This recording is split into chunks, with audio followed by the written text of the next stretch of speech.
उत्तर Korea के तानाशाह Kim Jong Un शुक्रवार को 20 दिन के बाद पहली बार सबके सामने आए। उन्होंने यहां एक फर्टिलाइजर फैक्ट्री का उद्घाटन किया। न्यूज एजेंसी के मुताबिक किम 11 अप्रैल को पार्टी पोलित ब्यूरो की मीटिंग के बाद से ही पब्लिक प्लेस पर नजर नहीं आई थी, जिसके बाद से किम गायब थे। ये पहला मौका नहीं है कि जब किम जोंग उन कुछ दिनों के लिए अचानक से गायब हो गए हों।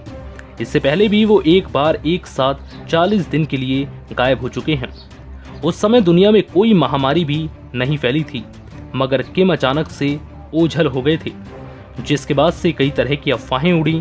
इनमें से एक अफवाह ये भी थी कि विद्रोह के बाद उन्हें सत्ता से हटा दिया गया है।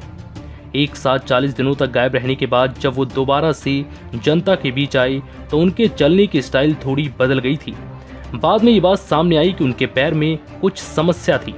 वो उसका ऑपरेशन कराने के लिए डॉक्टरों की निगरानी में थे, इस वजह से आम लोगों से दूर थे।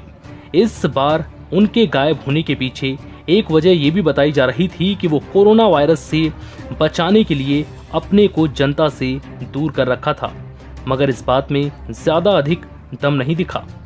वहीं दक्षिण कोरिया के सांसद यून सांग ह्यून के मुताबिक हो सकता है कि किम खुद लापता होकर अपने शासन की ओर ध्यान बांटने की कोशिश कर रहे हों।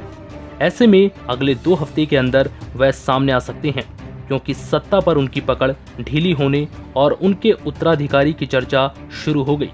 यून ने डोंगा डेली से कहा है कि अगर किम कुछ हफ्ते में सामने नहीं आए तो ये एक बड़ा मुद्दा हो सकता है। हालांकि उन्होंने ये भी कहा कि हो सकता है कभी भी किम के इस तरह से गायब होने की वजह सामने ही नहीं आई।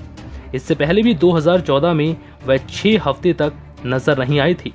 हालांकि इसकी वजह भी आज तक सामने नहीं आई।